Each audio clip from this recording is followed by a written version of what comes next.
संपूर्ण किया था, जहाँ तक मुझे ध्यान आ रहा है, 4th अध्याय।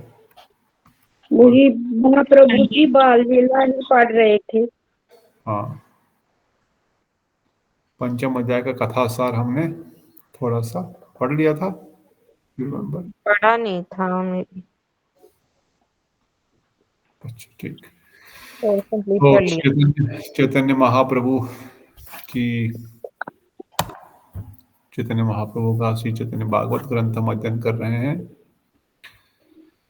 अध्याय 1, खंड आदि खंड का अध्याय 5, जिसमें से अध्याय 1 से अध्याय 6 तक चैतन्य भगवान का आदि खंड कहा गया है, जिसमें उनकी जन्म लीला, उनके बालपन की कुछ लीलाएं, अद्वैत ठाकुर नित्यानंद प्रभु का गुणगान, बलराम जी का गुणगान हम सुन रहे हैं, हमने सुना। और फिर महाप्रभु का अवतरण, आविर्भाव हुआ, उनके घर में महोत्सव हुआ, किस प्रकार से सभी देवी देवता भी वहाँ पर उपस्थित हुए और जगन्नाथ मिश्र और सची माता को बधाई दे रहे हैं। देवियाँ, अप्सराएं अलग अलग उपहार लेके आ रहे हैं महाप्रभु का दर्शन करने के लिए, और जगन्नाथ मिश्र के पास जितने भी लाखों करोड़ों के उपहार आ रहे हैं वो भी उनको वापस किसी को दे रहे हैं, जो आ रहा है बांटते जा रहे हैं। और महाप्रभु ने अपने आविर्भाव के समय से ही नाम संकीर्तन प्रारंभ कर दिया। नाम संकीर्तन जो उनका आने का एक उद्देश्य है, उसको प्रारंभ किया, क्योंकि चंद्र ग्रहण का समय था, सब लोग कीर्तन कर रहे हैं। और विशेष रूप से जब भी उनको कोई देखने आता है, अगर वो रो रहे हैं, जब वो हरि हरि बोल, हरे कृष्ण कृष्ण कृष्ण हरे हरे, हरे राम राम राम हरे हरे, इस प्रकार से कीर्तन करते हैं, तो महाप्रभु चुप हो जाते हैं और हंसते हैं। और अनंत कोटि ब्रह्मांड नायक है, अनंत कोटि कामदेवों से भी सुंदर है, स्वयं श्री कृष्ण है, स्वयं भगवान है, सर्व आकर्षक है। तो कितने सुंदर वो दिख रहे होंगे, उनकी वो मुस्कान, उनकी वो हंसी का एकमात्र दर्शन करके भक्तगण जो है वो आनंदित हो रहे हैं। इस प्रकार से उनकी बाल्य लीलाएं प्रारंभ हुई, धीरे धीरे घुटनों के बल चलने लग गए, कृष्ण की तरह ही यहाँ वहाँ चीजें बिखेर देते हैं, फिर चुपचाप बैठ जाते हैं, कृष्ण की तरह ही कभी माताओं को साथ खेलते हैं और रोते हैं तो कीर्तन करवाते हैं, और थोड़े बड़े होने लगे तो नाचते भी हैं कीर्तन के साथ। जब भक्तगण कीर्तन करते हैं तो महाप्रभु बीच में आके नाचना शुरू करते हैं और ऐसा मंत्र मुग्ध नचाते हैं, नाचते हैं कि निरंतर कीर्तन ही चल रहा है, महामंत्र ही निरंतर सची माता के घर में योगपीठ में हो रहा है।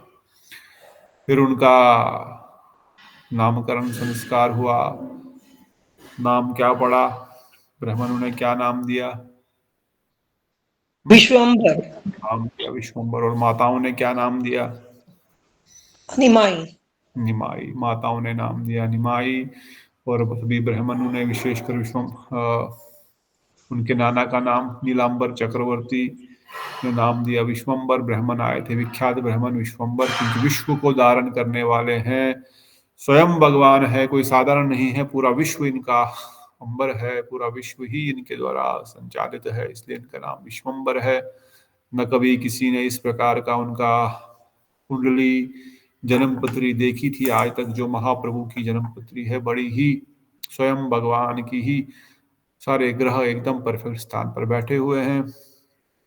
फिर उनकी रुचि परीक्षा हुई, उन्होंने श्रीमद् भागवतम को पकड़ा, सोना चांदी रखा गया था, खिलौने रखे गए थे, अन्न आदि वस्त्र रखे गए थे, पर महाप्रभु ने न केवल अपना हाथ भागवतम पर रखा, अपितु उसको अपनी ओर खींच करके अपने सीने से लगा लिया, ये स्थापित करने के लिए कि मैं यही इस जगत में इस बार देने आया हूँ। और फिर हमने उनकी बाल लीला, उनके दो चोर कैसे उनको चुरा के लेके गए थे, पूरी रात घूमते रहे। तो लिखा है कि वो उसी घर के चक्कर काट रहे थे, सची माता के घर के ही आसपास घूम रहे थे, उधर ही चक्कर गोल गोल गोल गोल घूम रहे थे। और जब सुबह हुई तो देखा, उन्होंने शायद अपने घर पहुंच गए थे, उनको उनके घर के बाहर ही अंदर ही छोड़ दिया दरवाजे पे। और जब देख रहे हैं ये क्या हो गया, हम तो इनके घर पे ही आ गए हैं वापस। और फिर वहां से भाग गए और महाप्रभु की कृपा मिली, महाप्रभु के चरणों का स्पर्श मिला, उनके कंधे पे बैठने को मिल गया।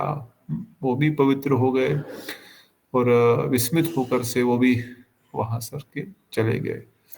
और फिर महाप्रभु अब थोड़े खड़े हो रहे हैं, चल रहे हैं हल्के फुल्के और नाच रहे हैं कीर्तन में। ये सब लीलाएं हमने सुनी।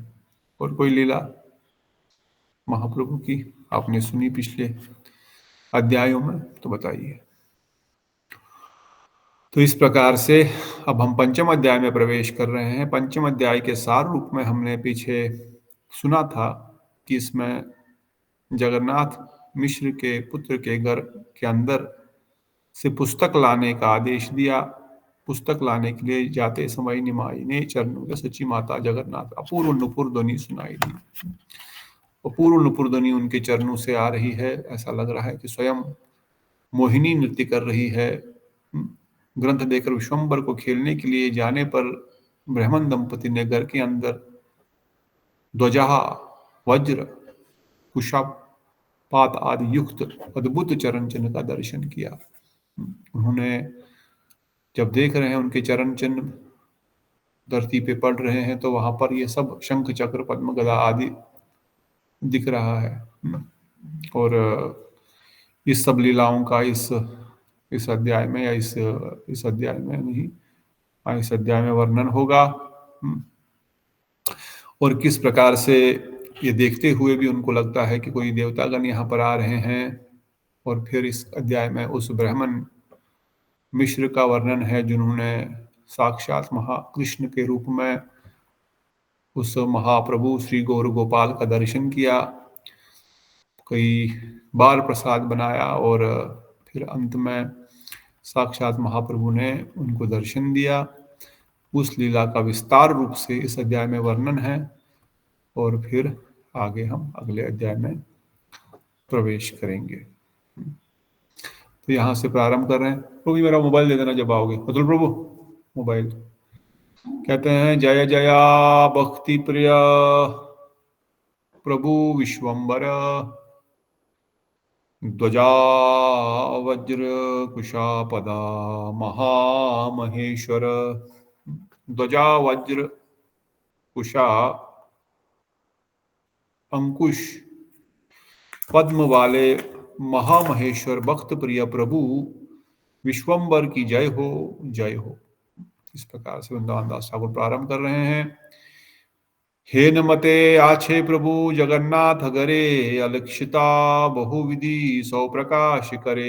इस प्रकार प्रभु जगन्नाथ मिश्र के गर्भ में विराजमान होकर अपरोक्ष रूप से बहुत विविध स्वरूप प्रकाश करते लगे।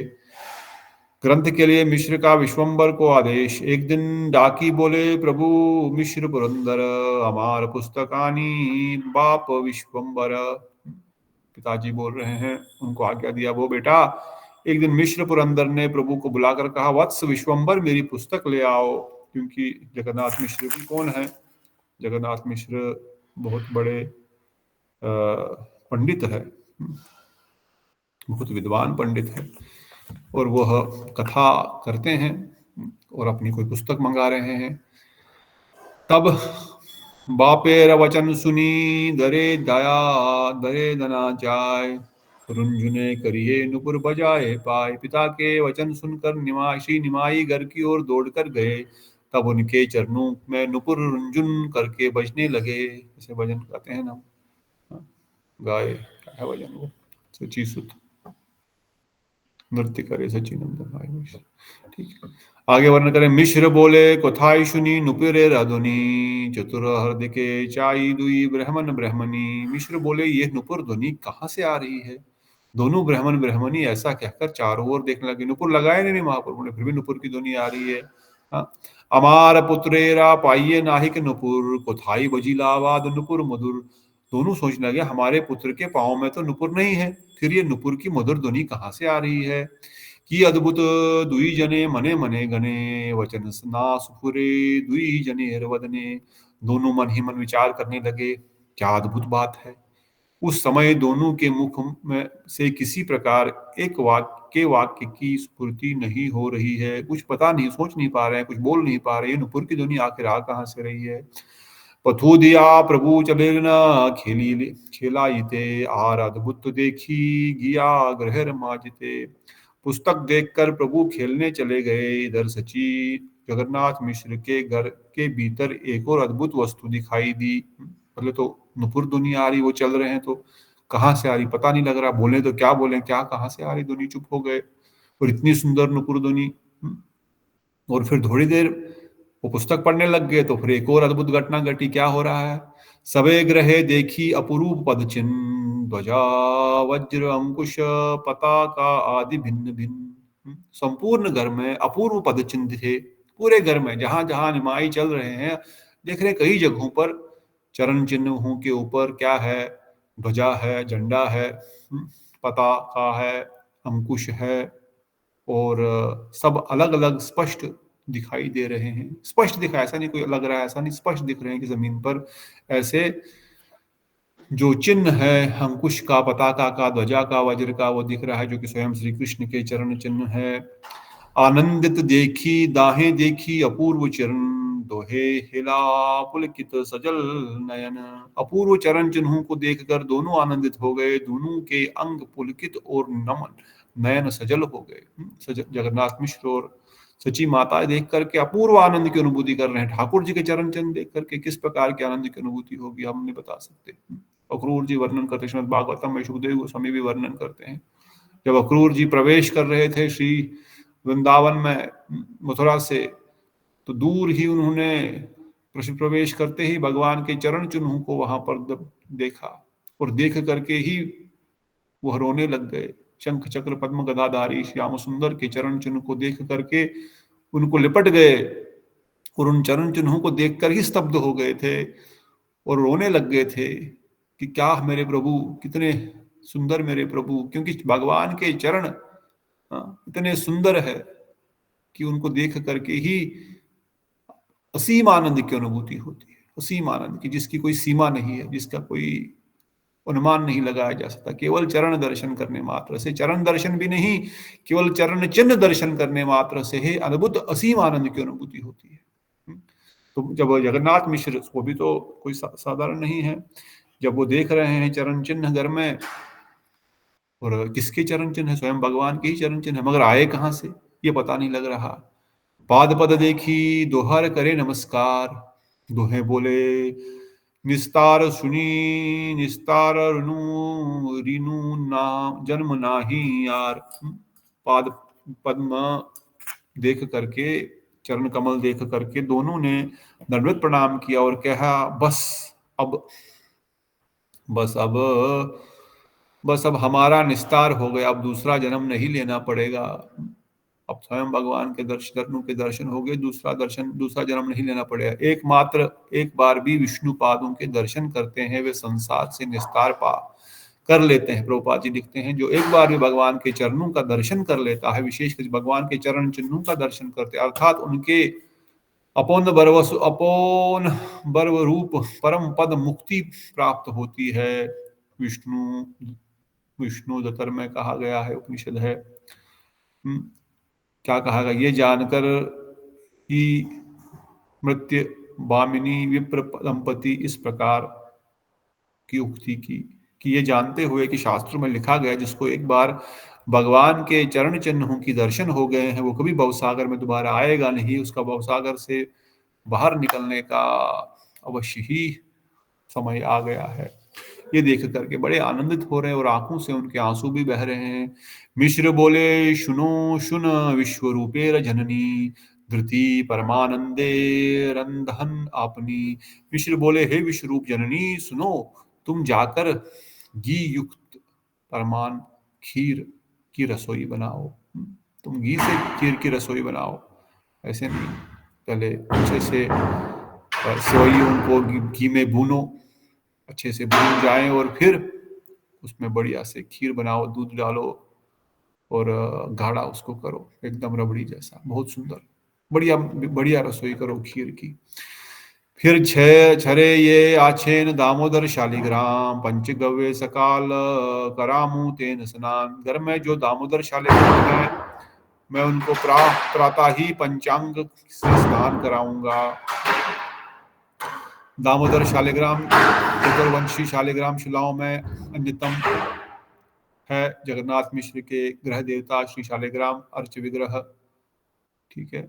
ये जो दामोदर शालिग्राम है रूपा जी कहते हैं, बाकी शालिग्राम शिलाओं में ये बड़े ही स्पेशल है, अन्यतम है, ये टॉप मोस्ट है। अन्यु में ये उत्तम है, अन्य उत्तम अन्यतम।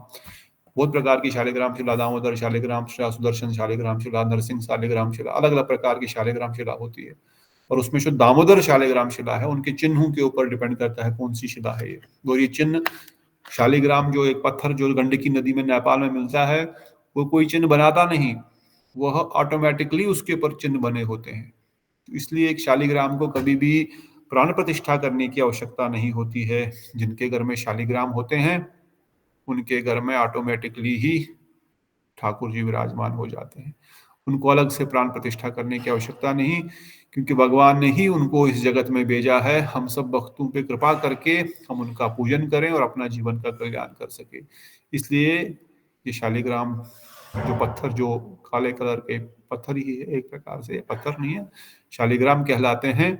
इनके ऊपर अलग अलग चिन्ह अंकित होते हैं, कहीं शंख, कहीं चक्र, कहीं पद्म, कहीं गदा, कहीं पे अलग अलग पद्म, कहीं अलग अलग चिन्ह इनके ऊपर होते हैं। इनमें से दामोदर चूल्हा विशेष है, ऐसा वर्णन रूपा जी कर रहे हैं। और पंचगव्य आप लोग जानते हैं, दूध, दही, घृत, गोम्य और गोमूत्र स्नान अभिषेक। कहते हैं जगन्नाथ मिश्र आप क्या करो, सुबह सुबह उठ करके मैं दामोदर शालिग्राम को स्नान पंचगव्य से स्नान कराऊंगा ताकि हम पर कृपा बनी रही। बुझी लाड़ तहें दरे बुले न अपनिया ते वो सुनी लंग नुपुरे रधुनी। मैं समझ गया यहाँ स्वयं वही घर में घूमते हैं थे, इस कारण नुपुर की ध्वनि सुनते मैं आती थी। शालिग्राम जगन्नाथ जी कह रहे हैं मैं समझ गया हूँ, ये जो नुपुर की ध्वनि हमको सुनाई दे रही है, शालिग्राम दामोदर ही अर्थात कृष्ण ही शालिग्राम के रूप में जो हमारे घर में हैं, यही इस घर में घूम रहे हैं, इसीलिए हमको नुपुर की ध्वनि सुनाई दे रही है। उस प्रकार दोनों ही परमानंद से शालिग्राम की पूजा करते और यह देखकर प्रभु मन ही मन हंसते। समझते कि शालिग्राम ही यहाँ पर घूम रहे हैं, उन्हीं के चरण चिन्ह हमको दिख रहे हैं, उन्हीं की नुपुर ध्वनि सुनाई दे रही है, इसलिए चलो हमारे ठाकुर साक्षात विराजमान हो गए हैं, ठाकुर साक्षात हमको दर्शन दे रहे हैं अपने चरण चिन्हों के, अपने नुपुर ध्वनि सुना करके स्वयं भगवान हमको दर्शन दे रहे हैं। इसलिए उनका अभिषेक करके वो मन ही मन वो बड़े प्रसन्न होते। और महाप्रभु जब देखते हैं ये सब, वो जानते हैं कि मैं ही भगवान हूँ, मेरे माता पिता को मैंने अपनी योग माया के द्वारा मोहित करके रखा हुआ है। और वो हंसते, मन ही मन हंसते, अरे मैं ही तो हूँ वो भगवान, तुम्हारा दामोदर शिला, तुम्हारा शालिग्राम, तुम्हारा कृष्ण। आर एक कथा सुनी परम अद्भुत, यही रंगे करीला प्रभु जगन्नाथ सुत। और एक अद्भुत कथा सुनो, और एक परम अद्भुत कथा सुनिए जिसमें श्री जगन्नाथ नंदन ने अति विलक्षण लीला की। अब वृंदावन ठाकुर कह रही है अभी एक और कथा सुनो, बड़ी अद्भुत कथा मैं आगे सुनाने वाला हूँ। कौन सी अद्भुत कथा है? परम सुकृति एक तीर्थरक ब्रह्मणे कृष्णेरा उद्देश्य करे तीर्थ पर्यटन। एक परम सुकृति तीर्थक ब्राह्मण कृष्ण, श्री कृष्ण प्रीति के उद्देश्य से तीर्थ पर्यटन करते थे। एक बड़ा ही उत्तम कोटि का ब्राह्मण घूमता रहता था देश विदेश मतलब पूरे भारत में भ्रमण करता था, इसलिए कृष्ण की प्रीति के लिए। बड़ा ही उच्च कोटि का ब्राह्मण था। वे षडक्षर गोपाल मंत्र से भगवत उपासना करते और गोपाल जी का भोग लगाए बिना किसी भी वस्तु का भोजन नहीं करते। वह षडक्षर जो गोपाल मंत्र आपको मिला है, हम सब उस गोपाल मंत्र के द्वारा भगवान की उपासना करता था। जिस प्रकार गोप कुमार गोपाल मंत्र करता था, उसी प्रकार ये ब्राह्मण भी गोपाल मंत्र कर रहे हैं। हो सकता है गोपाल ही घूम रहा हो, यू नेवर नो। तो इस प्रकार से वो यहाँ पर आए और बिना भोग लगाए कुछ भी नहीं खाते। गोपाल जी कहते हैं षोडश गोपाल मंत्र चतुर्थयंतः।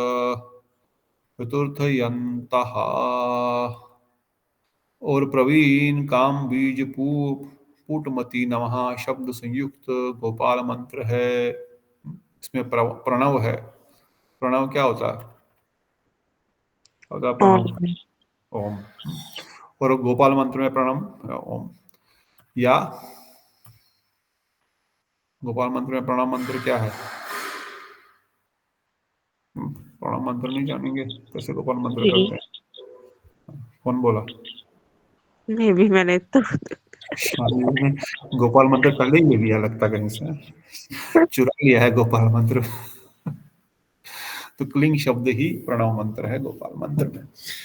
ये भगवान की वेणु की ध्वनि है। इसी को करने से भगवान की वेणु ध्वनि सर्वप्रथम आपके ध्यान में नाम करते करते, ध्यान करते करते, मंत्र करते करते सुनाई देती है। इसलिए सर्वप्रथम भगवान का दर्शन से पहले उन भगवान की वेणु की ध्वनि सुनाई देती है, क्योंकि ये शब्द में जो प्रणव है, जो अक्षर है, और इसी वेणु की ध्वनि के साथ श्री भगवान ने ब्रह्मा जी के हृदय में समस्त शास्त्रों को स्थापित किया था। तो आगे कह रहे हैं तीर्थ भ्रमण करते हुए विप्र का मिश्र के ग्रह में आगमन। ये जो ब्राह्मण घूमते घूमते अब पहुंच गए हैं मिश्र के घर में। मिश्र कौन है? कौन है मिश्र? जगन्नाथ मिश्र चैतन्य महाप्रभु जी के पिता। वेरी गुड, ठीक है, बोलते रहने का। कहते हैं फिर क्या हुआ? देव से एक दिन वह भाग्यवान विप्र तीर्थ भ्रमण करते हुए प्रभु के घर आ पहुंचे। बड़े भाग्यवान थे, क्योंकि भगवान भाग्यवान क्यों थे? क्योंकि वो जगन्नाथ मिश्र के घर पहुंचा। अरे जगन्नाथ मिश्र के घर में आने से क्या भाग्यवान है? क्यों नहीं भाग्यवान है? स्वयं भगवान वहां पर विराजमान है। हाँ, कहते हैं उनके कंठ में भूषण स्वरूप बाल गोपाल और शालिग्राम विराजमान थे, और वह अति अनुपम परम ब्रह्मन तेज से युक्त थे। गले में अपना एक पोटली रखते हैं, उसमें अपने शालिग्राम को लेके जाते। ब्राह्मण ऐसे पहले करते थे, जो शालिग्राम पूजक है वो यही करते हैं। अब कहाँ गोपाल को उठाएंगे, उनको स्नान कराना है, सुलाना है, खिलाना है। बालक की सेवा बड़ी कठिन है। एक बच्चे की सेवा करना बड़ा कठिन है। बड़ा हो जाए बच्चा तो आदमी माता पिता को थोड़ा लगता है अच्छा हो गया बच्चा, थोड़ा बड़ा हो गया, अब हमको कुछ ज्यादा करने की आवश्यकता नहीं है। पर बच्चा जब होता है तो उसकी सेवा बहुत करनी पड़ती है। उसको बीमार भी पड़ता है, ठंड भी लगती है, बहुत चीजें होती है बच्चे को सेवा करने के लिए। इसलिए सबसे टफ सेवा अगर है वो गोपाल की सेवा है। परंतु गोपाल की सेवा कोई गोपाल समझ के करता ही नहीं है। या तो मूर्ति समझ के करते हैं, तो पत्थर समझ के करते हैं। अगर गोपाल की सेवा गोपाल की तरह की जाए तो गोपाल की सेवा कोई कर नहीं पाएगा, बड़ा कठिन है। इसलिए ब्राह्मण लोग क्या करते थे? गोपाल और विग्रह सेवा न करते हुए शालिग्राम जी की सेवा करते हैं। शालिग्राम तो गोल मटोल छोटे से है, और उनको कोई ऐसा नहीं है शयन आदि भी कराना है, उनको सांस भी लेने का डब्बे में रख देते थे, किसी बोतली में डाल दिया, किसी डब्बे में बंद कर दिया और अपने गले में लटका के चले गए। जैसे हमारी नन्ही मौसी भी एक शालिग्राम अब घूमती रहती है हर जगह। अब जहाँ वृंदावन में अभी आए तो मैं तो थोड़ा डरता ही था, क्योंकि पीछे मेरे बेड की खिड़की पे ही रखते थे दारिंदी सांस की। ठीक से शालिग्राम की सेवा अगर ठीक से नहीं भी हो तो शालिग्राम बड़े खतरनाक भी है। शालिग्राम की सेवा कोई मुझे एक बार बोले थे, अगर शालिग्राम की सेवा ठीक से नहीं की जाए तो शालिग्राम आपका इवन सर्वनाश कर सकते। मतलब वो करते नहीं है, परंतु अपराध लगने का भी वो विचार है। पर उनको कुछ खाने पीने का टेंशन नहीं है, उनको वस्त्र लगाने का आपको टेंशन नहीं है, उनको आपको कोई ऐसा आसन सिंहासन का टेंशन नहीं। मगर हाँ, उनको एक चीज का जरूर ध्यान रखना, उनको शुद्धि का ध्यान रखना है। शालिग्राम सेवा में शुद्धि का बहुत इंपॉर्टेंट ध्यान है। स्नान आदि करके ही उनको हाथ लगाना है और अच्छे शुद्ध स्थान पे रखना है।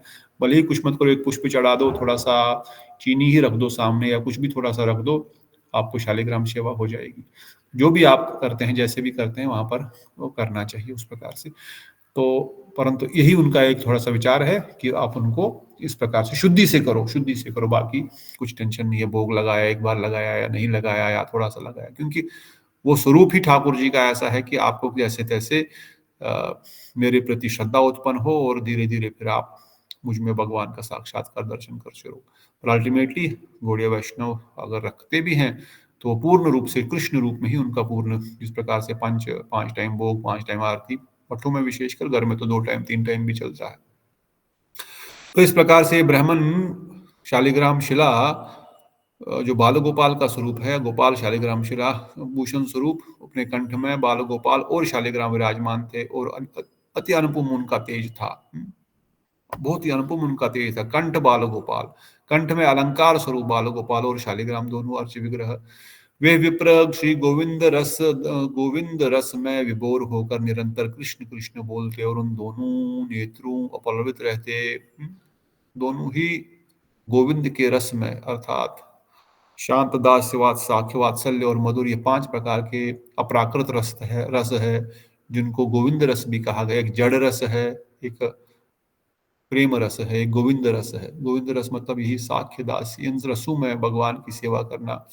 बाल गोपाल सेवारत जन का वात्सल्य रस ही जानना होगा। जो बाल गोपाल की पूजा करते हैं उनका रस कौन सा रस है? उनका रस कौन सा रस है? कौन सा रस है बेटा दीदी? वात्सल्य, ये वात्सल्य। वात्सल्य, जो बच्चों के रूप में भगवान की पूजा करते हैं उनका वात्सल्य रस जानो।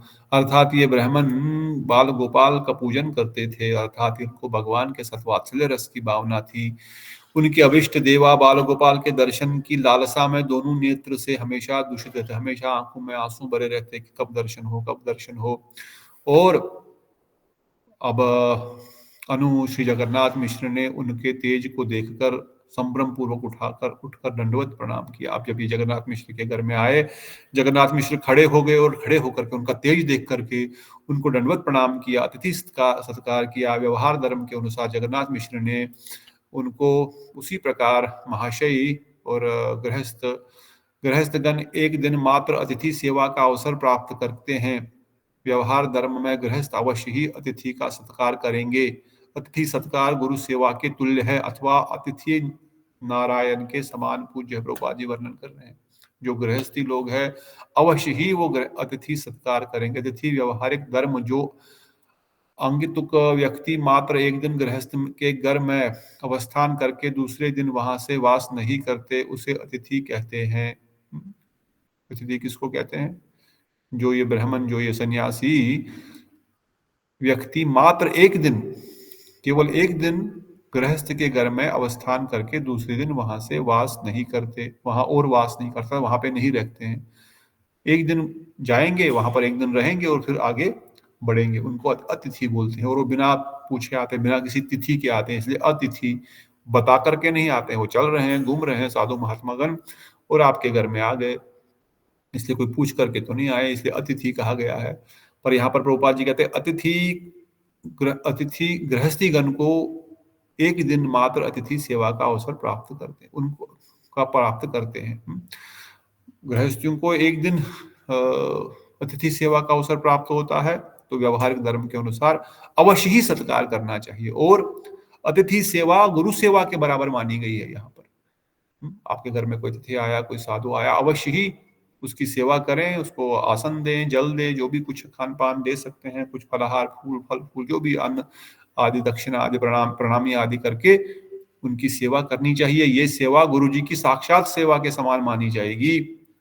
और इसलिए बताया गया है, अतिथि देवो भव, अतिथि भगवान है, नारायण के समान, स्वयं नारायण ही है। इसलिए गृहस्थियों के लिए नियम, इसलिए हमारे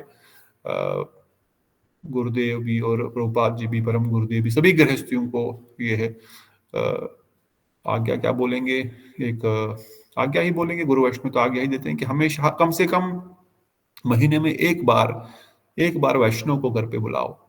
कुछ नहीं करना आपने, ज्यादा बहुत बड़ा ताम धूम धड़ाका नहीं करना है, बस एक बार वैष्णव को घर पे बुलाओ, थोड़ा सा उनका बिठाओ अपने घर पे, थोड़ा सा जल पान करा दो और प्रणाम करो और बस हो गया।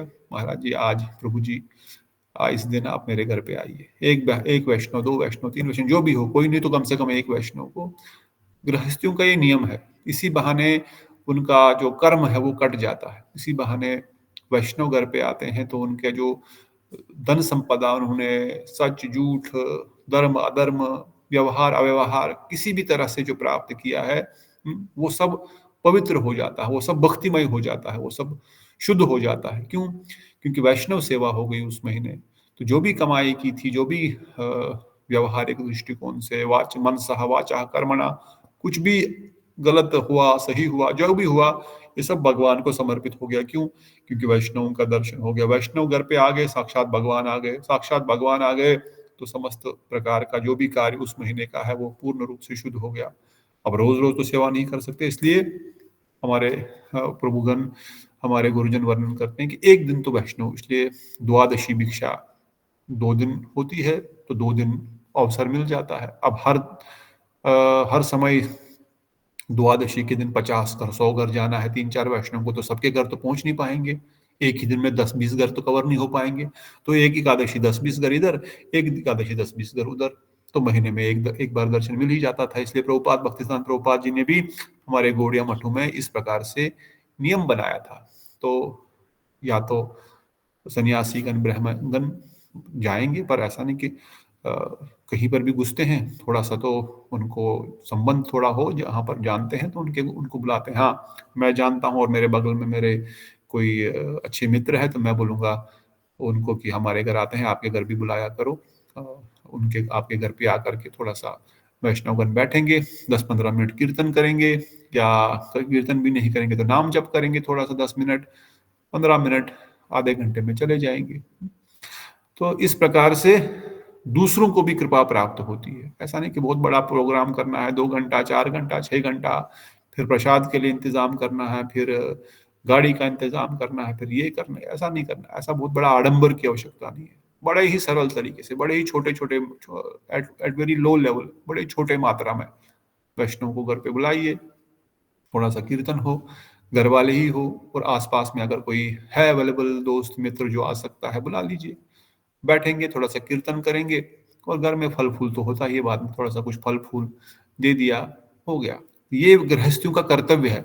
इसी से हमारी सेवा होगी। सेवा होने से हमारे जो है मन पवित्र होगा।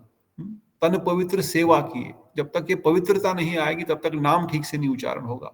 जब तक पवित्रता नहीं आएगी तब तक सिमरन ठीक से नहीं होगा।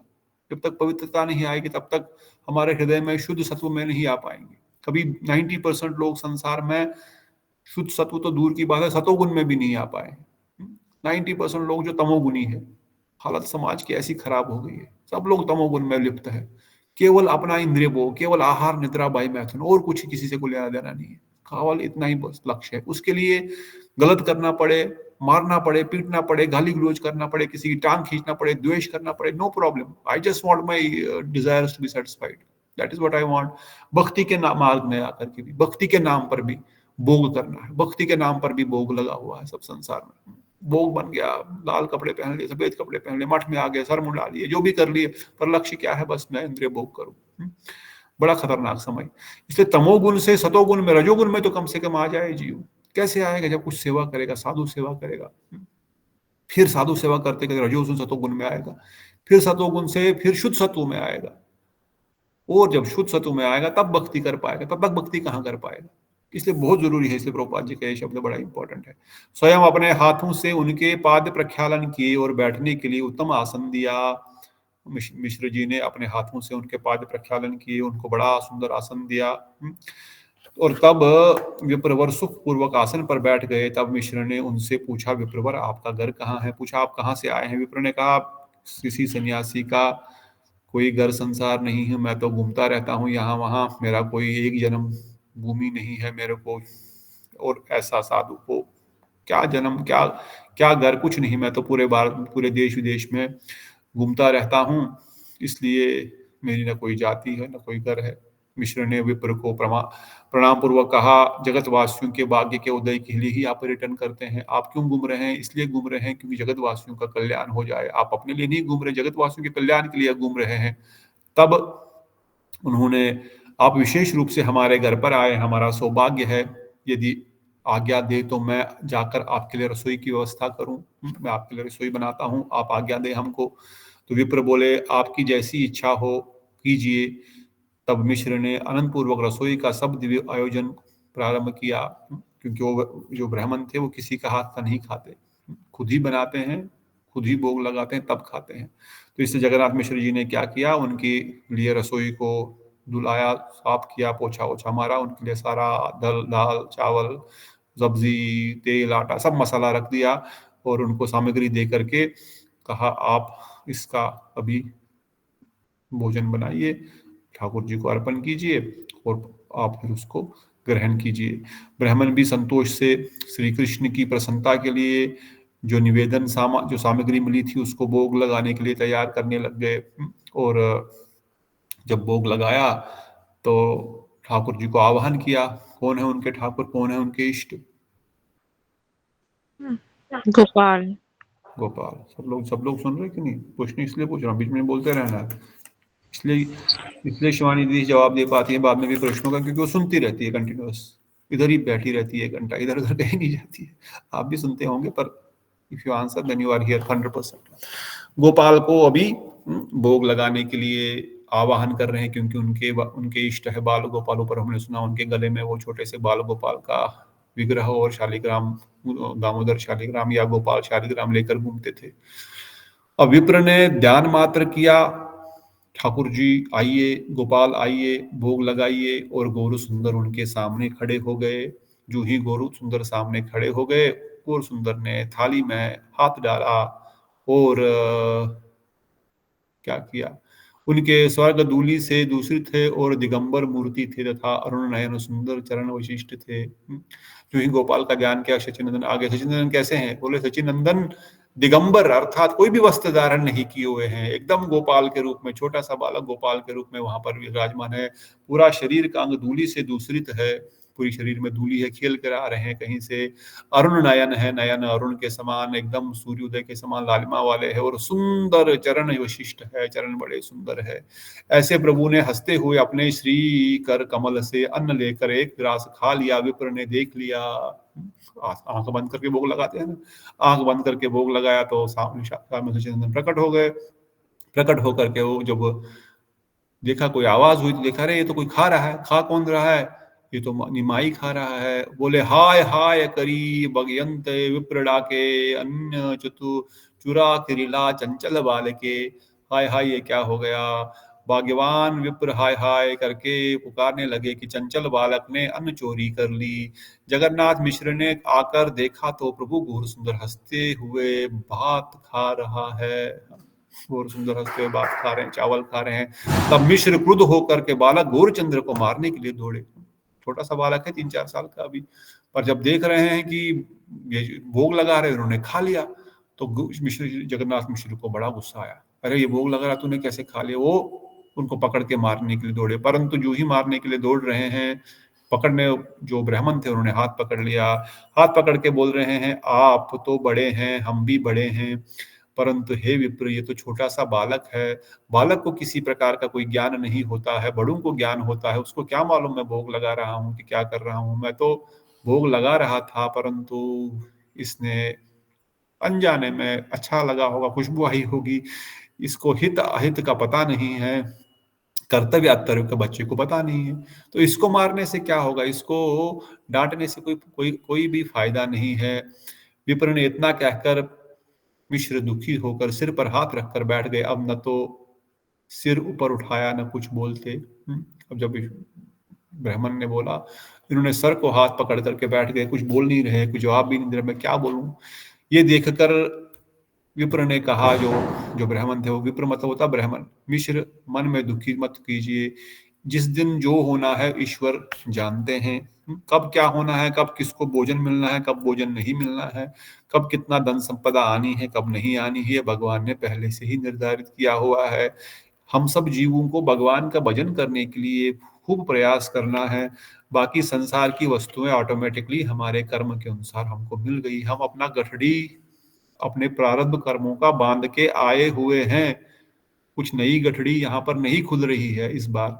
इस जन्म में तो पूर्व जन्मों की ही गठड़ी का ही खाता चल रहा है। कितना भी कुछ करोगे, बोलेगा अभी मिलेगा, नहीं मिलेगा। अभी बीज लगेगा तो पेड़ आने में जन्म खत्म हो जाएगा। अभी बीजारोपण हो रहा है कर्मों का। हाँ, महत् कर्म कर लिया, कोई बहुत बड़ा अपराध कर लिया तो फिर उसी समय उसका फल मिल जाता है। या कोई महत् कृपा हो गई, बड़े महात्मा संतों की कृपा हो गई तो सारे पाप भ्रष्ट हो गए, खत्म हो गए तो फिर उसी समय उत्तम भक्ति समझो या उत्तम गति प्राप्त हो जाती है। अदरवाइज 99% जो हम इस जन्म में भोगेंगे वो ऑलरेडी हम खाता लेकर के आए हैं, उसमें कुछ भी चेंज नहीं होने वाला है। इसलिए भजन में अपना समय बिताओ, भजन में अपनी मेहनत करो, बाकी आप करो न करो वो तो आपको मिल ही जाएगा, मानो ना मानो मिल ही जाएगा, कैसे न कैसे तो मिल ही जाएगा। क्योंकि बुद्धि भी भगवान ऐसी देंगे कि आदमी कर्म करेगा ही करेगा, अकर्म को तो रह नहीं सकता। तो वही मिश्र जी को बोल रहे हैं, विप्र आप चिंता मत करो, आज मेरे भाग्य में भोजन नहीं है, आज मैं फल मूल खा करके ही दिन बिता लूंगा, ऐसा ही लगता है भगवान की इच्छा है। परंतु मिश्र बोल रहे हैं, विप्रवर आप मुझे अपना दास समझते हैं तो मैं स्थान को फिर से साफ कर दूंगा, आप एक बार फिर रसोई कीजिए, कृपया करके दोबारा से रसोई कीजिए। घर में रसोई की सब सामग्री मौजूद है, सब कुछ अवेलेबल है, कुछ लाना नहीं है, मैं बस सफाई करवा लेता हूँ, इसको साफ करके धो करके आप फिर से सफाई की, बर्तन धोने पड़ेंगे, बर्तन जूठा हो गया, बालक ने उसी बर्तन में खाया, बर्तन हम धोने पड़ेंगे, सारा प्रसाद बाहर ले जाना पड़ेगा और आप बना लीजिए। उस समय सब इष्ट बंधु बांधव जो भी वहां पर थे, उनके सची माता और बाकी सब गण भी बोल रहे हैं, ठीक है, पर कृपया कृपया आप दोबारा बना लीजिए रसोई, कोई बात नहीं, इस बार हम इसको आपके पास नहीं भटकने देंगे। जैसे सबने कहा तो ब्राह्मण बोले, जैसी आपकी इच्छा, चलो मैं पुनः रसोई बनाता हूँ।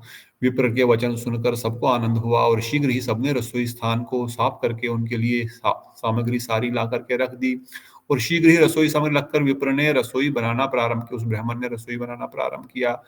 सब लोगों ने कहा, ये बालक परम चंचल है, कहीं फिर से सब नष्ट न कर दे, इसलिए जब तक विप्र रसोई भोजन करते हैं तब तक इसे किसी दूर घर में रखाओ, कहीं दूर मोहल्ले वाले के घर में लेके जाओ ताकि ये दोबारा यहाँ पर वापस ना आए। ये सुनकर सची पुत्र की को गोद में लेकर किसी दूसरे के घर में चली गई। सची माता ने निमाई को उठाया, गोद में लिया और बगल वाले थोड़ा दूर घर में चली गई। अब वहां पर सभी स्त्रियां उनके साथ खेल रही है, कृष्ण कृष्ण कर रही है, निमाई निमाई को और पुकार रही है।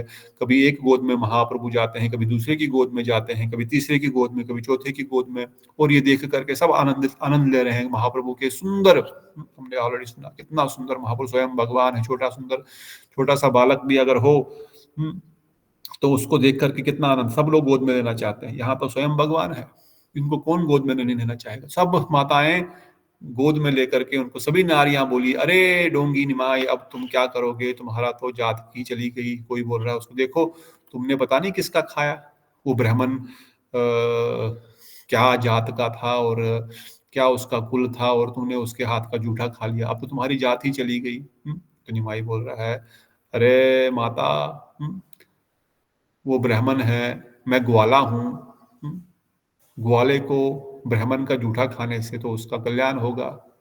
ब्राह्मण जो है, ग्वाला जो है, वैश्य जो है, वो ब्राह्मण का खा सकता है। अरे तू कहाँ ग्वाला है, तू तो जगन्नाथ मिश्र का पुत्र है। पर वो जानते हैं मैं कृष्ण हूँ।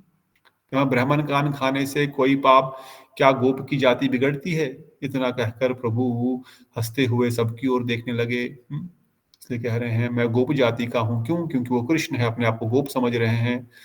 छल से प्रभु ने अपने तत्व को व्याख्यान कर दिया, तब भी कोई समझ नहीं सका। ये उनकी माया है, ये उनकी माया है। क्योंकि उन्होंने कहा मैं स्वयं भगवान, मैं गोप हूं, पर वो कोई समझ, अरे बोल रहा है गोप गोप हूं मैं। प्रभु के वचन सुनकर सब नारियां हंस पड़ी और किसी का भी प्रभु के अपने हृदय से उतारने का मन नहीं किया। अपने हृदय से, अपने गोद में उनको चिपा हृदय के साथ लगा के रखा हुआ है, कोई उनको नीचे उतारना नहीं चाहती है। परंतु दूसरी देवी माता बोल रही है, अरे मेरी गोद में दे दो, मेरी गोद में दे दो। प्रभु हंसते हुए किसी की गोद में जाते, वहां आनंद सागर में डूबने लगते। फिर विप्र पुनः रसोई बनाने के उपरांत बैठकर प्रभु को भोग निवेदन करने। अब विप्र जो, अब यहाँ पर ये सब लोग गोद में खेल रहे हैं और जो या दूसरे घर में, सची माता के घर में, वो ब्राह्मण मन ही मन ठाकुर जी को भोग लगा रहा है। अंतर्यामी गौर सुंदर को आवाज आ गई, क्योंकि भगवान है, कृष्ण है, स्वयं बाल गोपाल, और यहाँ पर बाल गोपाल के रूप में ही विराजमान है। तो जो ही वो मन में भोग लगाने के लिए बैठ गया, इतने में वो सब लोग खेल रहे हैं उनके साथ, इतने में उनका कोई दूसरी बात, कोई दूसरा विषय निकल गया और प्रभु जो वहां से चुपके से खिसक लिए, हंसते हंसते विप्र के पास पहुंच गए। अलक्षित रूप से एक मुट्ठी अन्न हाथ में लिया और खाकर प्रभु चलने की और विप्र को देख लिया। जो ही उन्होंने भोग लगाया, उन्होंने आंख बंद की, बस एक मुट्ठी लिया इस बार और चल करके वहां से जा रहे हैं। तब तो विप्र फिर से हाय हाय कहकर उठा और इधर प्रभु ने बात खाकर दौड़ लगाई। हाँ, भगवान ने मुंह में डाला और दौड़ गए। अब मिश्र बोल रहा हाय हाय कर रहे हैं, विप्र हाय हाय कर रहा है। इतने में जगन्नाथ मिश्र उठे, इस बार तो मैं छोड़ूंगा नहीं इसको, इस बार तो मैं इसको ठीक कर दूंगा, इसको पहले ही डांटा हमने, ये समझ में नहीं आता है इसको। महाभयभीत होकर प्रभु दौड़कर एक घर में छिप गए और पीछे से मिश्र क्रोधपूर्वक गर्जन करने लगे। हाँ, अरे कहाँ है, कहाँ गया, लाओ इधर, कहाँ गया तू, कहाँ गया है ये, कहाँ गया गोपाल, कहाँ गया है ये, इसको मैं आज छोड़ूंगा नहीं, आज मैं इसको ठीक कर दूंगा। मिश्र ने कहा, आज मेरा तेरा दुष्कार्य को देखूंगा। तुमने मुझको भी परम अबोध समझ लिया है, तुमने मुझे भी छोटा बच्चा समझ लिया। आज मैं तुमको देख लूंगा, तुम क्या कर रहे हो, तुमको छोड़ूंगा नहीं आज मैं, अब तुमको मैं ठीक कर लूंगा। ऐसा महाचोर बालक किसी के घर में न है। इस प्रकार कहकर मिश्र क्रोध से प्रभु के पीछे दौड़े। यशोदा वहां पर माता की लीला में यशोदा मैया दौड़ रही थी, यहाँ पर जगन्नाथ मिश्र दौड़ रहे हैं। सब लोगों ने यत्न पूर्वक मिश्र को पकड़ लिया। मिश्र बोले, छोड़ो, आज मैं इसको मुंह मारूंगा। सबने कहा, मिश्र आप तो उधार है, आपको मारने से क्या आपकी बुद्धिमता होगी, बच्चे को मारने से क्या कोई बुद्धिमता है, आप तो समझदार है। इस बालक को भले बुरे के बारे में कुछ नहीं जानता। इस बालक का जो मारता है वह परम अबोध है। इस बालक को जो मारेगा वही अबोध है, उसकी बुद्धि नहीं है, क्योंकि बालक को पता ही नहीं हो क्या रहा है, कर क्या रहे हैं, इसलिए इसको मारने से कोई फायदा नहीं। शिशु का स्वभाव होता है, वो चंचल होता है और चंचल मति होने के कारण वो ऐसा कार्य करता है। आप बुद्धिमान है, पढ़े लिखे हैं, ब्राह्मण हैं, आप इस प्रकार से गुस्सा छोड़ दीजिए। उस समय द्रुत वेग से तीर्थ ब्राह्मण भी वहां आ पहुंचे। वो जो ब्राह्मण भी दौड़ दौड़ करके वहां पर आए और मिश्र को हाथ पकड़ने लगे। नहीं, आप ऐसा मत करना, सुनिए, इस बालक के कोई दोष नहीं है, जिस दिन जो होना है उस दिन वही होकर रहेगा। मैं पहले ही बताया था, आज मेरा भोजन नहीं होगा, आज मैं फल फूल ही खाऊंगा, इसलिए ऐसा हो रहा है। भगवान कृष्ण की इच्छा है कि आज मैं न खाऊं। सबकी राय सार यही है कि मेरी गूढ़ कथा मैं आपसे कह दिया है कि अब मैं आज नहीं खाऊंगा। विप्र की बात सुनकर दुखी और से जगन्नाथ मिश्र मुख ऊंचा नहीं उठा रहे थे, वे मस्तक नीचे रखकर दुख अनुभव कर रहे थे। इतने में महाज्योतिर्धाम भगवान विश्वरूप वहां पर आ गए। तो अब जगन्नाथ मिश्र ने तो एक बार बोल दिया, अब तो चुप होकर के बैठ गए। अब तो क्या बोलेंगे, दोबारा बनाओ, अभी क्या हो गया। इतने में विश्वरूप जो स्वयं नित्यानंद प्रभु है, जो स्वयं बलराम है और थोड़े बड़े हैं, उन्होंने जिनके सब अंगों में निरूपम लावण्य की सीमा, जिनकी उपमा 14 भुवन में नहीं थी, कंधे पर यज्ञ सूत्र मानो ब्रह्मन तेज की मूर्तिमान होकर विद्यमान था। मूर्ति भेद से श्री नित्यानंद प्रभु ही जगन्नाथ मिश्र के गृह में प्रकट हुए थे। जिनकी जीवा पर सर्व शास्त्र के अर्थ सदा स्फूर्ति रहते थे और जो सदा श्री कृष्ण भक्ति की ही व्याख्या करते थे। ये जो विश्वरूप है, कौन है विश्वरूप? समर्थ प्रभु चैतन्य महाप्रभु जी के बड़े भाई हैं। वेरी गुड प्रवीणा दीदी। कितने विश्वरूप वहां पर आ गए, उनके स्वरूप का दर्शन बता रहे हैं, किस प्रकार उनका शरीर, उनका तेज, उनके अंग कांति किस प्रकार से प्रकाशित है। विश्वरूप की अपूर्व मूर्ति का दर्शन कर तीर्थ ब्राह्मण मुग्ध हो गया तथा एक दृष्टि तन्मय होकर उनको देखने लग गया। जो विश्वरूप को देखा तो ब्राह्मण भी बहुत मुग्ध हो गया, अरे साक्षात भगवान जैसे विप्र है। विप्र ने पूछा, ये महाशय किसके पुत्र है? सबने जवाब दिया, ये इन्हीं का पुत्र है। ये किसका बेटा है इतना? ये सुनकर प्रसन्नचित्त विप्र ने विश्वरूप का आलिंगन किया और कहने लगे, वे माता पिता धन्य है जिनका ऐसा पुत्र है।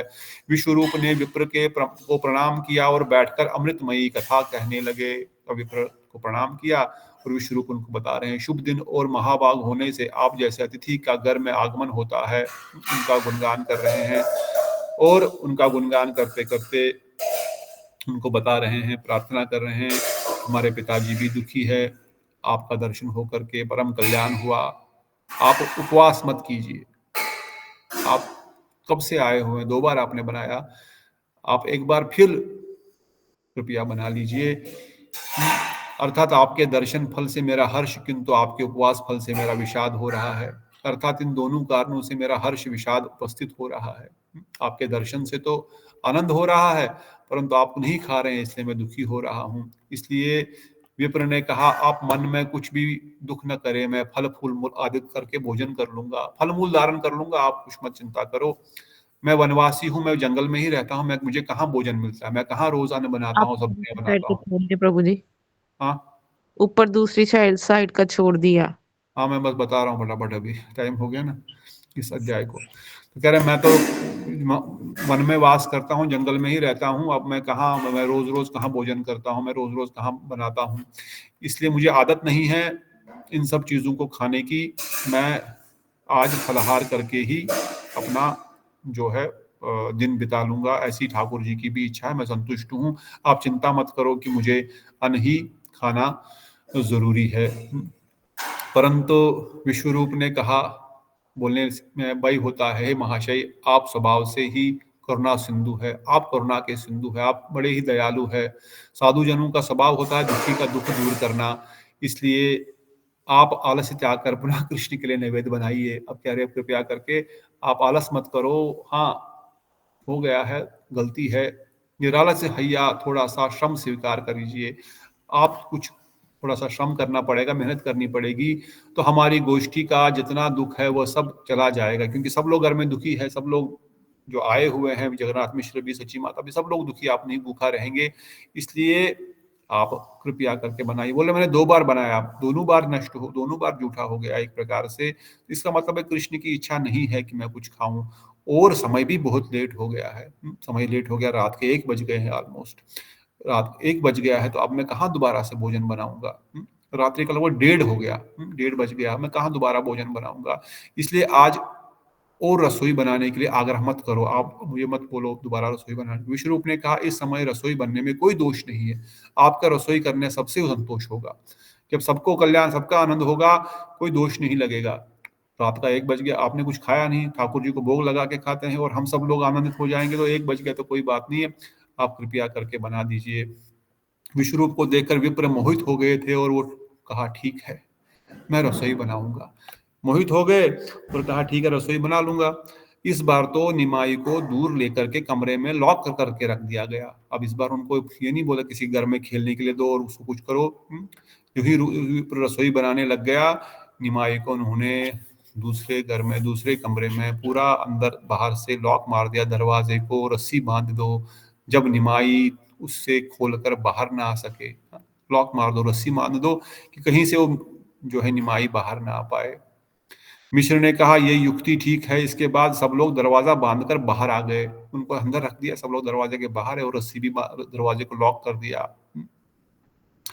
तो इस प्रकार से शिशु को घेर कर रखा, और कुछ समय में विप्र ही रसोई, कुछ स्त्रियां अंदर भी है और कुछ बाहर है, और कुछ घेर के रख लिया, बाहर से लॉक मार दिया, और अब तो कुछ बाहर आने का संभावना नहीं, ये कर क्या रहा है, क्यों ऐसा।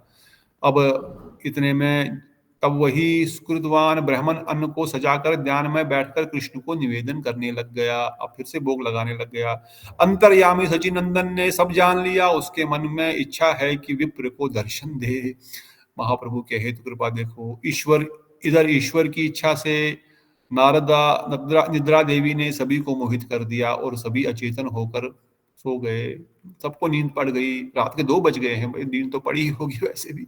जिस स्थान पर विप्र ने अन्न निवेदन किया, उसी स्थान पर सचिनंदन आ गए।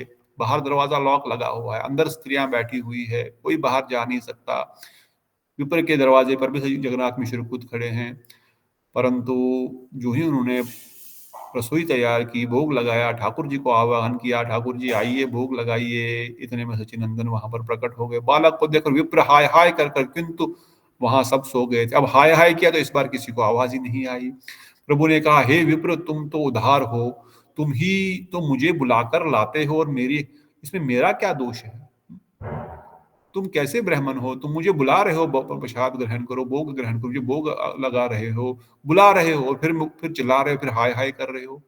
तुम बुला किस लिए रहे हो, फिर तुम्हारे मेरे मात्र मंत्र जप करके मुझे आवाहन करते हो, तब मैं तुम्हारे पास आए बिना नहीं रह सकता, इसलिए मैं आ जाता हूँ। मंत्र जप किया तो मंत्र देवताओं को आना मजबूरी है, वो नहीं भी आना चाहे तो मंत्र देवता को आना ही पड़ता है, क्योंकि वो मंत्र का फल है। मंत्र देवता ने प्रॉमिस किया है, जो इस मंत्र को जपेगा उसके सामने मैं प्रकट होऊंगा, ये उसका फल है। अगर वो नहीं है तो भगवान झूठे बन जाएंगे, इसलिए तूने जो मंत्र किया है और मंत्र का देवता तुम्हारे सामने प्रकट, जब मंत्र सिद्ध हो जाता है तो मंत्र देवता प्रकट हो जाते हैं। इसलिए आपको भी अगर जब गोपाल मंत्र प्रकट हो जाएगा, काम गायत्री पर गौर मंत्र, तो गौरांग महाप्रभु आएंगे ही आएंगे, उसको सिद्ध करना पड़ेगा। इसलिए गुरु प्रभुपाद जी वर्णन, गौर सुंदर के अर्च विग्रह में कृष्ण मंत्र द्वारा उपासना करके ही छलना करते हैं, किंतु उनका एक गौर पूजा विहित नहीं होती एवं गौर लीला और नित्य लीला उपलब्ध अभाव के कारण वे कृष्ण की वंचित हो रहते हैं। जो लोग गौरांग महाप्रभु को कृष्ण नहीं समझते हैं, उनका भजन नहीं करते हैं, प्रभुपाद जी बोलते हैं वो कैसे कृष्ण की कृपा से वंचित हो रहे हैं। और ये शिक्षा इस अध्याय के द्वारा वृंदावन दास ठाकुर और महाप्रभु देना चाहते हैं। जो कृष्ण, जो महाप्रभु को कृष्ण नहीं मानता है, वो कृष्ण को प्राप्त नहीं कर सकता है। और जो समझेंगे कि मैं कृष्ण को बिना महाप्रभु के प्राप्त कर लूंगा, वो भी उनका भ्रम है। कोई भी इस कलयुग में विशेषकर कोई भी बिना महाप्रभु के कृपा के कृष्ण कृपा की प्राप्ति नहीं कर सकता। हम ऐसा नहीं अपने संप्रदाय का गुणगान करने के लिए कह रहे, क्योंकि ये कली पावन अवतारी है। ये कलयुग महाप्रभु का युग है, ये कलयुग महाप्रभु की देन है। इसलिए महाप्रभु का आश्रय ही करना पड़ेगा जिसको कलयुग में कृष्ण प्रेम की प्राप्ति चाहिए। दूसरे मतों में संभव नहीं हो पाएगा। लेकिन मेरा दर्शन करने के लिए तुम सर्वदा चिंता करते हो, इसलिए मैंने तुमको दर्शन दिए। तुम निरंतर चिंता करते हो दर्शन कहाँ कब मिलेगा, अब मैं दर्शन तुमको दे रहा हूं। और इस प्रकार से इसके बाद विप्र ने सन्मुख प्रभु की परम अद्भुत अरूप अष्टभुजा दिव्य मूर्ति का दर्शन किया। अब वो ब्राह्मण तो समझ नहीं पा रहा ये बालक बोल क्या रहा है, पर समझ ही गया। तुम मुझे बुला रहे हो, मैं आ रहा हूँ, सबने रस्सी से बांध करके रखे हुए कमरे को, फिर भी मैं तुम्हारे सामने प्रकट हूँ, तो इससे बढ़कर क्या है, मैं साक्षात हूँ। परंतु फिर भी उस विप्र को उन्होंने कैसा रूप का दर्शन दिया, कैसा दर्शन दिया रेवती दीदी, विमला दीदी, मुकेश प्रभु? गोपाल का अष्टभुजा मूर्ति का, वेरी अष्टभुजा रूप का दर्शन दिया, मतलब 8 भुजाओं वाला महाकृष्ण का दर्शन। 8 भुजाओं कैसे, तो जिसमें प्रभु ने 4 हाथों में शंख चक्र पद्म गदा धारण किया था, क्योंकि एक शालिग्राम पूजा करता है, नारायण की पूजा करते हैं। एक हाथ में नवनीत और दूसरे हाथ को उसको खा रहे हैं। क्या 4 भुजाओं में शंख चक्र पद्म गदा और एक में माखन और दूसरे हाथ से खा रहे हैं। वक्षस्थल पर वत्स चिन्ह, कौस्तुभ मणि एवं गले में मणियों के हार सुशोभित हो रहे हैं। अभी इनको शालिग्राम नारायण के रूप में भी दर्शन दे रहे हैं और गोपाल का पूजन करते हैं तो गोपाल के रूप में भी दर्शन दे रहे हैं। और कौस्तुभ मणि है, वक्षस्थल पर वत्स चिन्ह है, गले में मणियों का हार सुशोभित है और 2 हाथ तो सचिनंदन गौरहरि के है ही। इस प्रकार से, हाँ बोलिए।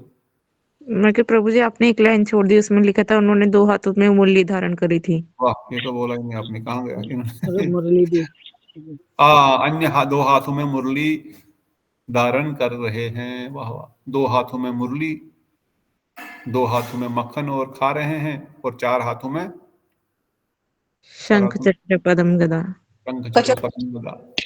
और वक्ष पर क्या है, कौस्तुभ मणि और श्रीवत्स का चिन्ह। अन्य सारे अंग रत्न से है, आभूषित है, मयूर पंख से नवगुंजा वशिष्ठ होकर सिर पर शोभा दे रहा है। श्री चंद्र वदन पर अरुण अधर ओष्ठ शोभा का विस्तार कर रहा है। वे मंद मन मुस्कुरा रहे हैं और उनके दोनों नयन दुर्यमान दिखाई दे रहे हैं। गले में वैजंती माला झूल रही है, कानों में मकरद कुंडल डोल रहे हैं। चंद्र चरण अरविंद में ठीक है, खा लूंगा, बहुत धन्यवाद, बहुत बहुत आनंद आएगा, लूंगा। देखो, कथा करने से मठ में एक फायदा होता है, प्रसाद भी मिल जाता है, ठाकुर जी का दर्शन भी मिल रहा है, प्रसाद भी मिल जाता है। और बोलो, कृपा क्या चाहिए। गले में वैजंती माला झूल रही है, कानों में मकराकृत कुंडल डोल रहे हैं। चरणारविंद में मरण मणि रत्नमयी नुपुर शोभा पा रहे हैं और श्री नखरूपी मणियों के आलोक से आनंद अंधकार दूर भाग रहा है। उनसे फिर उसने फिर देखा कि वृंदावन स्थित अपूर्व कदम्ब वृक्ष है और ब्रज विपिन के पक्षियों का कोलाहल सुनाई दे रहा है तथा गोप गोपी और गायें चारों ओर विचरण कर रही है। विप्र जो नित्य ध्यान करते थे सब उस सब छवि का को वह आज प्रत्यक्ष देखने लग गए। क्या सुंदर कृपा, देखो क्या कृपा है महाप्रभु की, अहेतु कृपा कैसे कर रहे हैं। प्रभुपाद जी इसका बड़ा सुंदर तात्पर्य वर्णन कर रहे हैं। पढ़ लीजिए, थोड़ा सा समय तो है, अभी 10 मिनट तो है, पढ़ लेते हैं। कोई पढ़ना चाहते हैं या मैं ही पढ़ूं? मैं पढ़ती हूँ। पढ़िए। तार्थिक विपिन ने श्री गौर सुंदर के मुख से अपने निज उपास्य वस्तु का अधिष्ठान श्रवण करके उनमें शंख चक्र गदा पद्म शोभित चतुर्भुज नारायण रूप का दर्शन किया और देखा प्रभु अन्य दो हाथों में से एक हाथ में नवनीत रखकर दूसरे हाथ से के द्वारा उसे ग्रहण कर रहे हैं एवं अन्य दो हाथों द्वारा वंशी धारण और वादन कर रहे हैं। इस मूर्ति से में अपूर्व समाहार लक्षित होता है। प्रभु प्रथम चार हाथों में शंख चक्र आदि अस्त्र धारण किए हुए हैं, बाद में ब्रजेंद्र नंदन के द्विविध लीला दो दो हाथों में संपादन कर रहे हैं, ऐसा दर्शन किया। नवनीत भक्षण और मुरली वादन आदि माथुर द्वारका लीला में प्रकटित नहीं है एवं श्री गोलोक लीला में भी द्विभुज मुरलीधर कृष्ण चतुर्भुज नहीं हुए। नवनीत ग्रहण काल में एक साथ मुरली वादन आदि ऐश्वर्य लीला में ब्रजवासियों की प्रीति नहीं देखी जाती है। फिर अर्चक संप्रदाय के पूज्य बुद्धिमूला सेवा में चतुर्भुज नारायण दर्शन अपरिहार्य है।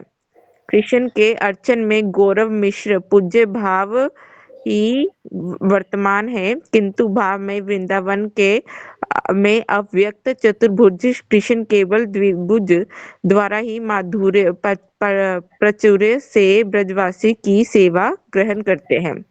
इस स्थान पर चतुर्भुज रूपी श्री विग्रह के वक्ष में शिवस चिन्ह और कौस्तुभ मणि अलंकार, गल देश में मणिहार और सर्वांग रतन जड़ित भूषण समूह विराजमान है। उसके साथ में वन में मयूर पुच्छ से नवगुंजा वेष्टित शोभित सर एवं चंद्रवदन पर रातुल अधर की शोभा भी लक्षित हो रही है। उसी समय समस्तित वदन मंडल में उनके पदपलाश तुल्य आकर्ण विश्रांत नयन घूर्णायमान दिखाई दे रहे थे। ऐसे आश्चर्य में माधुर्य की स्फूर्ति प्रबल भाव से परिदृष्ट हुई। फिर दोनों रूपों में ही मकराकृत कुंडल एवं वैजयंती माला एकत्रित समाविष्ट देखे। कृष्ण पाद पद्म में रतन निर्मित नूपुर शोभा पा रहे हैं एवं कृष्ण के नखमणि से उदित छटा के प्रभाव से अज्ञान मोह अंधकार विधूरित होकर चिद्विलास आलोक उद्भासित हुआ, ऐसा ही देखा। फिर दोनों ओर वृंदावन स्थित अपूर्व कदम्ब वृक्ष, ब्रज विपिन के पक्षियों का कोलाहल एवं सुरभि और गोप बालक वृंद के सहित गो सेवनत्र गोपादि परिकर वेष्टित का भी दर्शन प्राप्त किया। पूजक सूत्र से तैर्थिक विप्र ने जितने प्रकार के देह विग्रह के विभिन्न ध्यानों में नियुक्त थे, देह विग्रह के उतने ही प्रकार के रूपों का दर्शन किया।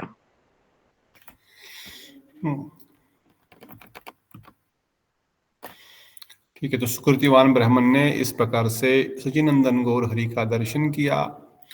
यहाँ पर एक प्रश्न आएगा, आप विचार करना। रूपाद जी वर्णन कर रहे हैं कि भगवान वृंदावन में जो रस है वो तो मुरली वादन करते हैं, परंतु ये शंख चक्र पद्म गदा तो कहीं देखा नहीं गया।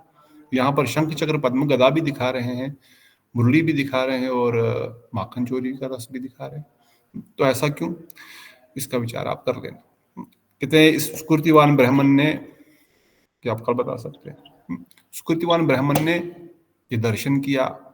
करुणा समुद्र प्रभु गौर सुंदर ने अपनी श्री हस्त से उनके श्री अंग पर रख दिया, उनका अपना हाथ उनके ऊपर रख दिया, उनको आशीर्वाद दिया। हस्त का स्पर्श पाते ही विप्र को चेतना हुई। वो पहले दर्शन करके तो वो इतना आनंद से मूर्छित ही हो गए थे, देख ही नहीं पा रहे थे। अरे देख लिया वो देख के मूर्छित हो गए, अरे साक्षात भगवान का दर्शन हुआ। भगवान का ही नहीं, पूरा वृंदावन देख रहे हैं, गोपाल देख रहे हैं, ग्वाल बाल देख रहे हैं, सखियां देख रहे हैं, गोपी देख रहे हैं, मयूर देख रहे हैं, गौ देख रहे हैं, यमुना देख रहे हैं। मैं कहाँ घर के अंदर बैठा हूँ और कहाँ वृंदावन का सारा दर्शन साक्षात, जो मैं मन ही मन गोपाल मंत्र के समय, अपने अष्ट मंत्र के समय जप कर रहा था, वो सब मैं ध्यान में देखता था, ध्यान करता था जिन चीजों का मन ही मन, आज वो साक्षात दर्शन हो रहे हैं।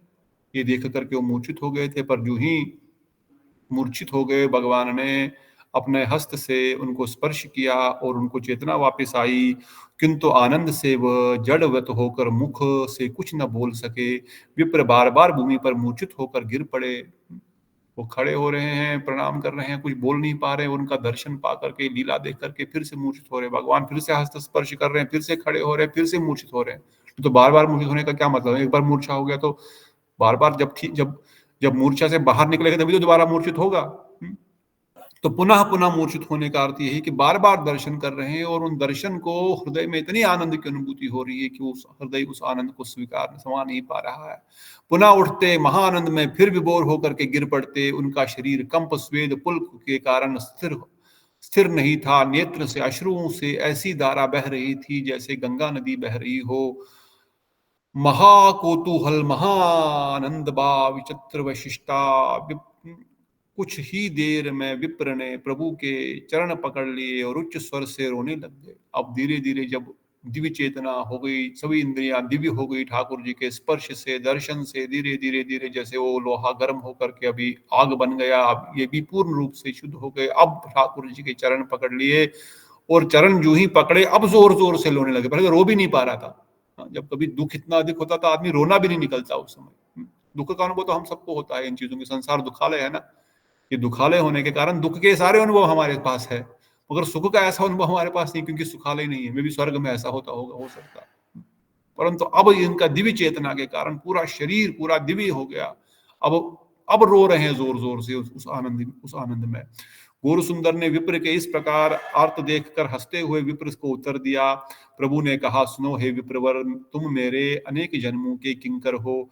तुम निरंतर मेरा दर्शन करने की अभिलाषा करते आ रहे हो, इसलिए मैंने तुमको अपने दर्शन दिए। अब उनको बता रहे हैं मैं दर्शन क्यों दिया हूँ। बहुत जन्मों से तुम तपस्या कर रहे हो, मेरा प्राप्त करने का प्रयास कर रहे हो, इसलिए एक जन्म में भगवत प्राप्ति सबके बस की बात नहीं है। बहुत जन्मों के बाद ही कृपा होती है, बहुत समय लगता है, क्योंकि अनंत अनंत हमारे अनर्थ है। मगर महाप्रभु की कृपा, डोंट फॉरगेट, चैतन्य अवतार क्या है? बड़ो विलक्षण और अपराध सत्वे जीव पाए वो प्रेम। अपराधी हो कोई प्रेम मिलेगा, ये महाप्रभु का कृपा है। शायद और भी पता नहीं कितने करोड़ों अरबों जन्म लग जाते हैं कृष्ण भक्ति करते करते, महाप्रभु ने कृपा कर दी, इसी जन्म में दर्शन हो गया, नहीं तो शायद और भी पता नहीं करोड़ों जन्म लग जाते। इसलिए महाप्रभु की ही कृपा हमारा एकमात्र सहारा है।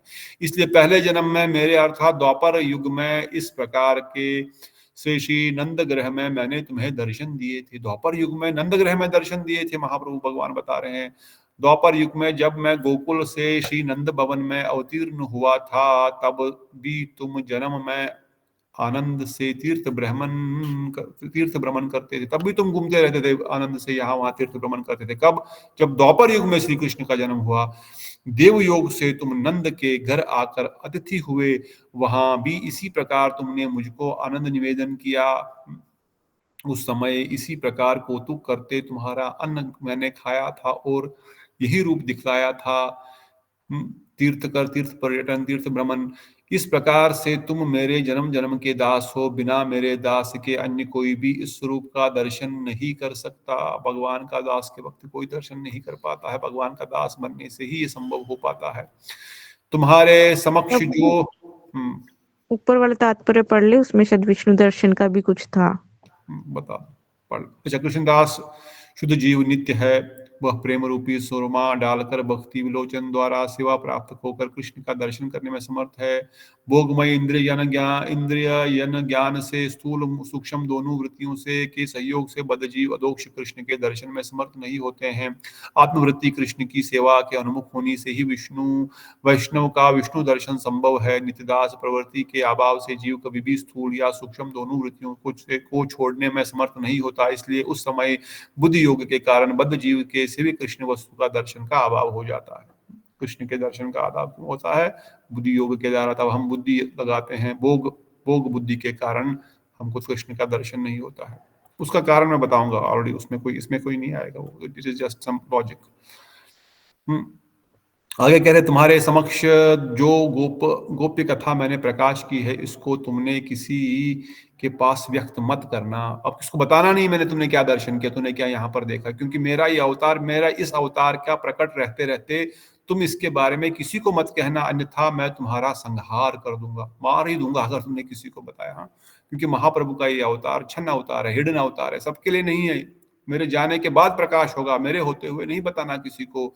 संकीर्तन के साथ ही मेरा यह अवतार है। अब मैं समस्त देश में कीर्तन का प्रचार करूंगा। उनको पहले ही बता रहे हैं मैं क्या करने वाला हूँ। ब्राह्मण आदि देवगण जिस प्रकार प्रेम भक्ति योग का की कामना करते रहते हैं, उसी प्रेम भक्ति योग का मैं प्रत्येक घर घर जाकर के वितरण करूंगा। उनको दर्शन दे करके उनके आने का कारण बता, कुछ दिन अवस्थान करके तुम अनेक लीलाओं को देखोगे। ये सब आख्यान अब किसी को मत कहना, अभी किसी को मत कहना, तुम बहुत कुछ देखोगे अभी लीलाएं। इस प्रकार गौर सुंदर ब्राह्मण को कृपा पूर्वक आश्वासन देकर अपने उसी घर में चले गए। श्री गौर सुंदर पहले की भांति बालक भाव से सो गए। योग निद्रा के प्रभाव से कोई नहीं जागा। इस बार किसी ने देखा नहीं कि महाप्रभु आए, प्रसाद पाया, दर्शन दिया, ये बातें हुई, क्योंकि सब लोग महाप्रभु की कृपा से, क्योंकि महाप्रभु अभी अपनी लीलाओं का विस्तार नहीं कर रहे हैं, वो अपने माता पिता के साथ, अपने सखाओं के साथ, अपने बाल्य रूप कृष्ण रूप की लीलाओं का संशोधन करना चाहते हैं। प्रभु के अपूर्व प्रकाश को देखकर उस विप्र का सारा शरीर आनंद से भरपूर हो गया। अपने सारे शरीर पर उसी प्रसादी अन्न को लेपन करते रोते रोते विप्र भोजन करने लग गया। प्रेमानंद के से विप्र नाचने, गाने, हंसने और ओंकार साथ साथ बारंबार जय बाल गोपाल उच्च ध्वनि से करने लग गया। तो इसके बाद थोड़े से श्लोक है जो हम कल पढ़ेंगे।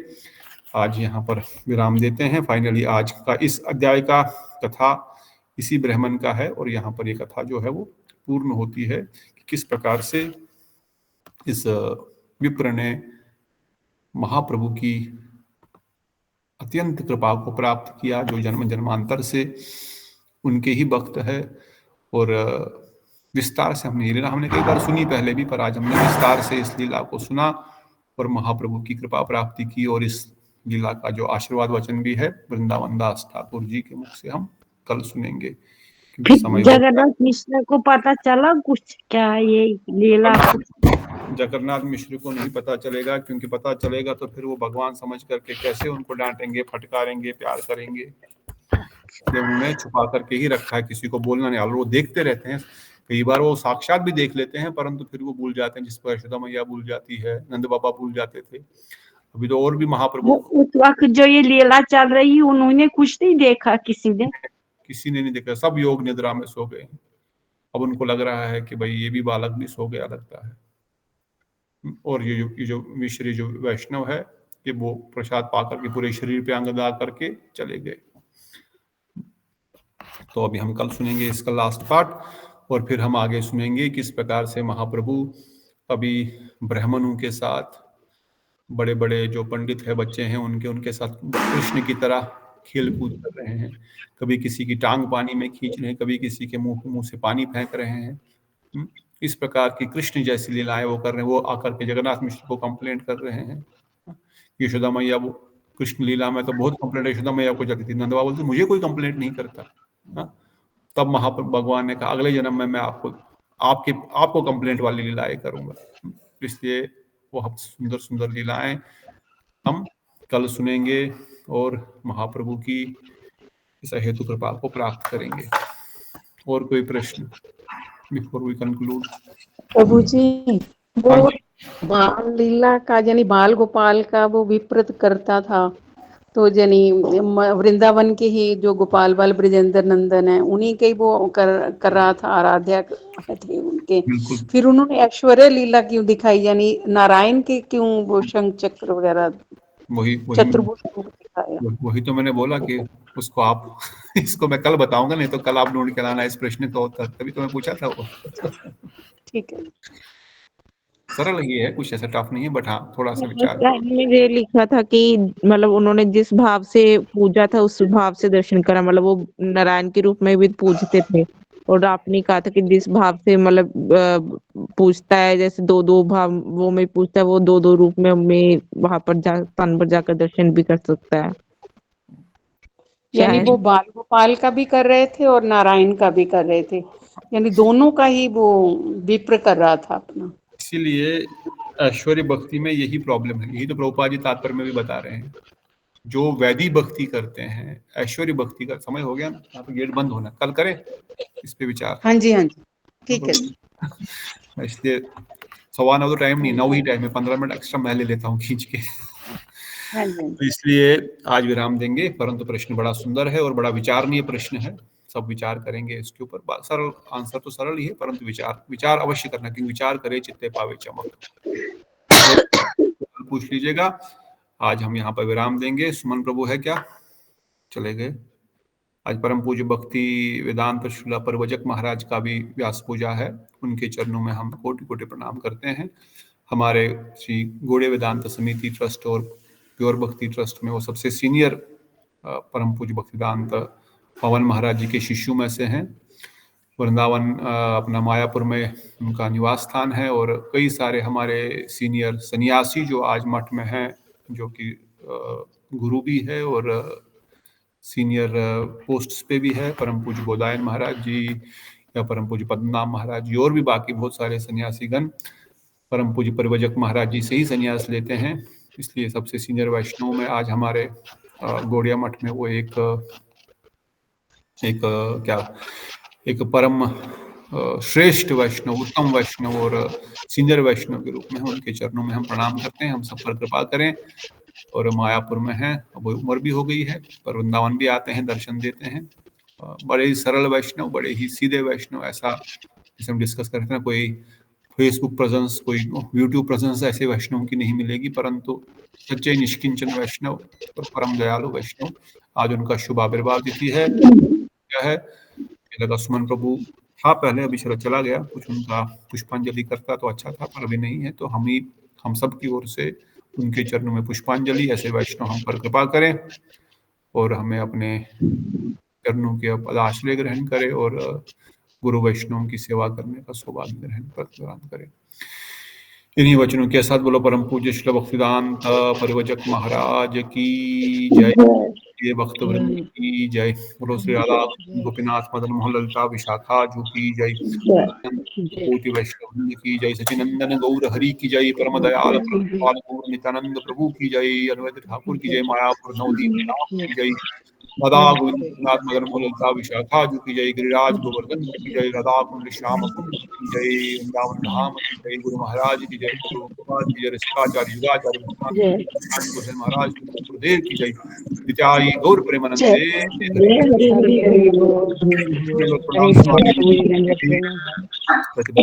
प्रणाम बिटा दीदी, प्रणाम दीदी, दंडवत प्रणाम बिमला दीदी, समर्थ प्रभु दंडवत प्रणाम, विनोद कुमार प्रभु जी दंडवत, श्याम सुंदर प्रभु, नीतू दीदी, नीता दीदी,